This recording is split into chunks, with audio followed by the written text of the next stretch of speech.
Quorum. The clerk will call the roll. Mr. Akaka.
Today in the Senate, Members continued work.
Senator from Rhode Island. Mr. President, may I ask unanimous consent that the pending quorum call be lifted? Without objection. Thank you, Mr. President. Mr. President, I come to the floor of the Senate this afternoon to urge Speaker Boehner and the House of Representatives to pass the bipartisan Senate Highway Jobs Bill now. This is an important bill that would save or create nearly 3 million jobs with really a stroke of the President's pen. From Washington in the Northwest, 33,700 jobs. To Rhode Island in the Northeast, 9,000 jobs in our small state. To Florida in the South, 81,700 jobs. This is the jobs bill that we need to act on. Rhode Island would receive $227 million a year for highways, roads, and bridges from this bill, and that would hold us steady at funding this year's funding levels. Rhode Island would also receive an additional $30.5 million each year for transit projects, which would be a 10% increase over this year's federal aid. Importantly, this bipartisan Senate bill that will be so good for jobs across this country includes language authorizing a program for projects of regional and national significance. That will help fund critical infrastructure projects like the Providence Viaduct, where I-95, the main Northeast highway corridor, comes through Rhode Island.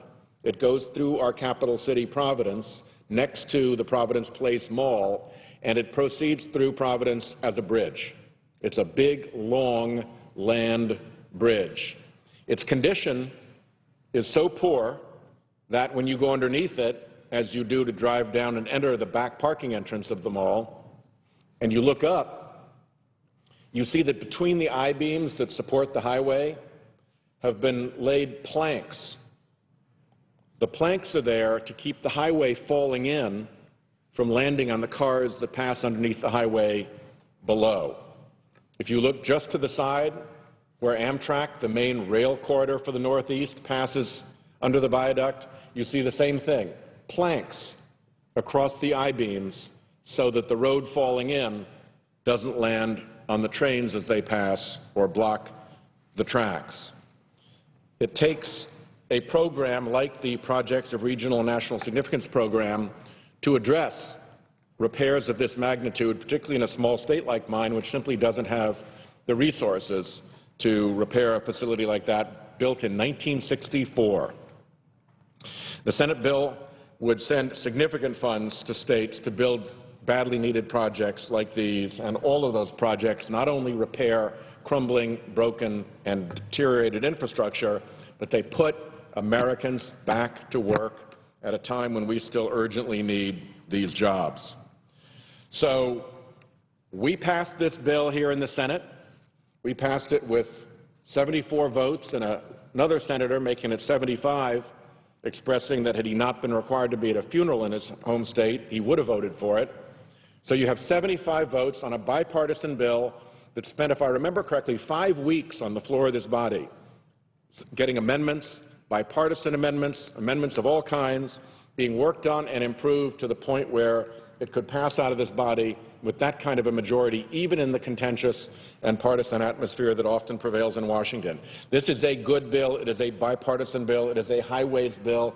It is a jobs bill, and the House should move on it. What have they done instead? Well, House Republicans initially proposed funding transportation programs with a 30% cut in existing transportation funding. That obviously would have been a disaster. It would have resulted in the loss of an estimated 600,000 jobs across the country. So, of course, it was overwhelmingly opposed by transportation advocates and by business groups.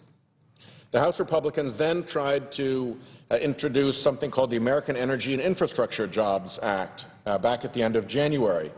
This bill was so extreme and so flawed that it was even opposed by many House Republicans. It ended transit programs and went after things like offshore drilling. Transportation Secretary LaHood was a Republican member of the House of Representatives himself for many years. He said about that House bill that it was the worst transportation bill I have ever seen, and that it would take us back to the horse and buggy era. So with bipartisan opposition to this extreme, worst bill that Secretary LaHood had ever seen, Speaker Boehner was forced to pull it.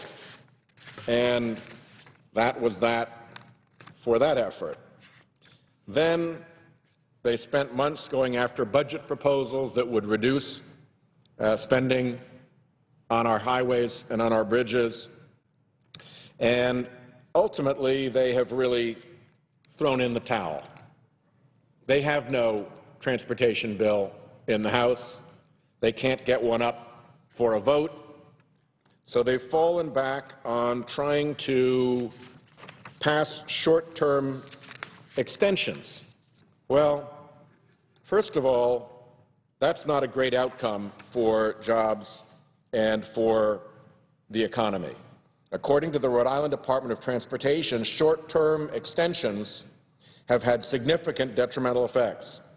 These include delaying $80 million worth of projects, which equate to the loss of 1,000 job years of work, delaying planning for needed safety and structural improvements of a $300 to $400 million interchange that is in deplorable condition, delaying the advertising and award of the entire 2012 formula-funded construction program, which may cause the state to miss an entire construction season, putting the entire road construction industry out of work for that season, making long-range planning and the development of a sound state transportation improvement program nearly impossible, And last, jeopardizing the state's plan to design and construct the replacement of the Providence Viaduct that I spoke about.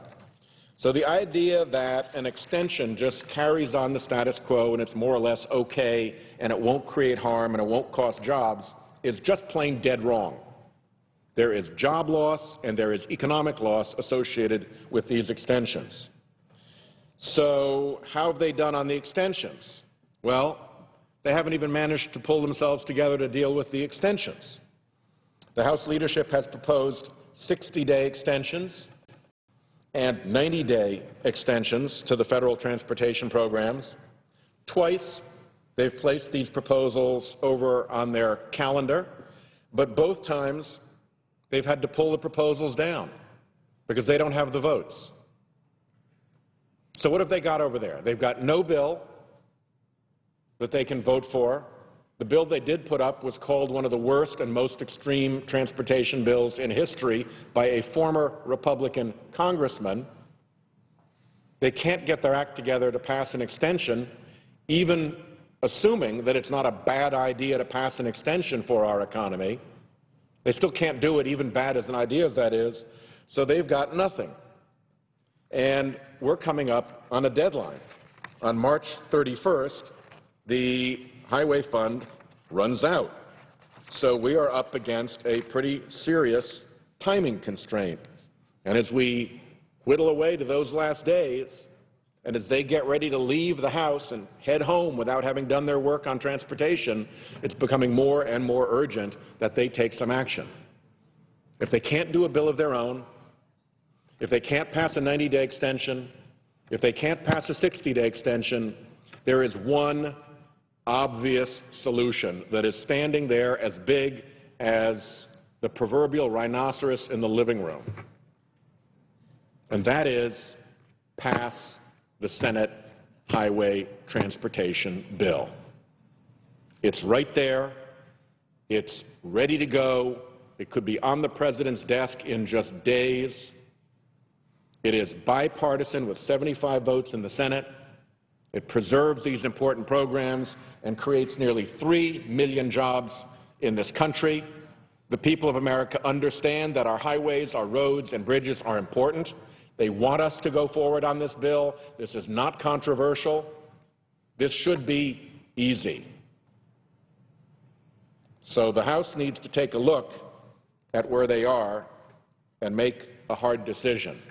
They should not go home without addressing this problem and let us hit the deadline wall, particularly not with a good, solid, bipartisan Senate highways bill waiting to be taken up, waiting to be voted on, and waiting to be signed. All the indications are that if the Senate highway bill were taken up by the House, it would pass. It would pass overwhelmingly. Who would vote against a bill that creates 2.9 million jobs? Who would vote against a bill that maintains our highways, our roads, and our bridges? Who does not get in this country that our highway, our road, our bridge infrastructure is in terrible shape? We understand this. The nation's civil engineers have given our infrastructure failing grades in these areas. Other countries spend 5, 6, 8, 9% of their gross domestic product on infrastructure, keeping it right, knowing that it helps grow their economy. We're down below that. It is really very unfortunate that the House at this point cannot sort itself out to come up with its own transportation bill, cannot sort itself out to pass an extension. Bad as an idea as that would be, they can't even sort themselves out enough to do that. And a deadline is coming at them that is non-negotiable. Ideology, partisanship, rhetoric, all of those things don't matter against the hard deadline that they're driving this country toward. So I hope and I urge that they will take up the Senate transportation bill. Put it to a vote. Let's get going. Let's put 2.9 million people to work rebuilding our roads and highways, and let's get America moving and working again. Mr. President, thank you very much. I yield the floor, and I would note the absence of a quorum. Clerk will call the roll. Mr. Akaka.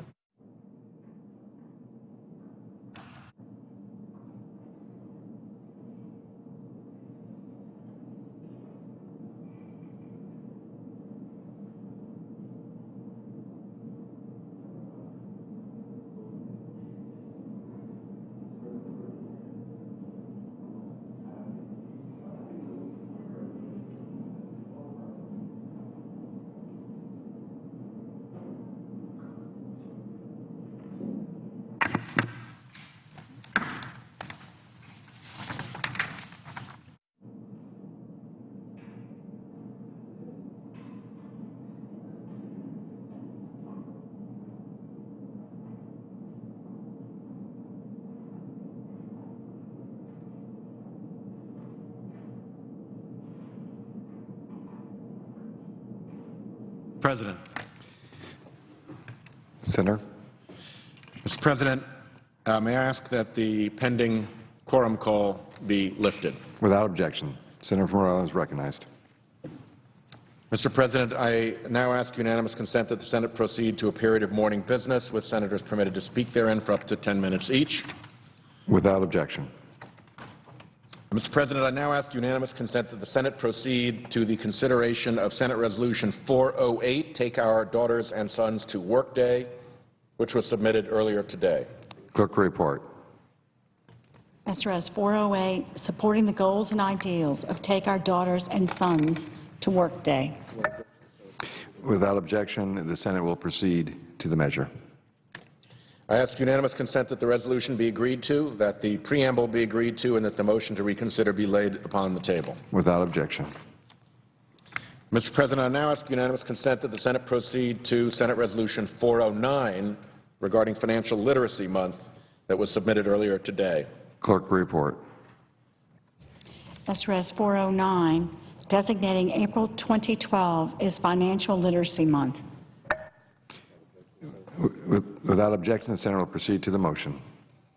I ask unanimous consent that the resolution be agreed to, the preamble be agreed to, the motion to reconsider be laid upon the table with no intervening action or debate, and that any statements be placed in the record as if read. Without objection. Finally, Mr. President, I ask unanimous consent that when the Senate completes its business today, the Senate adjourn until Thursday, March 29th at 9:30 a.m., that following the prayer and pledge, the Journal of Proceedings be approved to date, the morning hour be deemed expired, and the time for the two leaders be reserved for their use later in the day. Without objection. That following any leader remarks, the Senate resume consideration of the motion to proceed to S-2230, the Paying a Fair Share Act, with the time until 11:30 a.m. equally divided and controlled between the two leaders or their designees, with the majority controlling the first 30 minutes and the Republicans controlling the second 30 minutes. Further, that the filing deadline for second-degree amendments to S-2204, the Repeal Big Oil Tax Subsidies Act, be 10:30 a.m. on Thursday, and that at 11:30 a.m. the Senate proceed to a vote on the motion to invoke cloture on S-2204. Without objection. I am informed, Mr. President, that the first vote tomorrow will be at approximately 11:30 in the morning on the motion to invoke cloture on the Repeal Big Oil Tax Subsidies Act.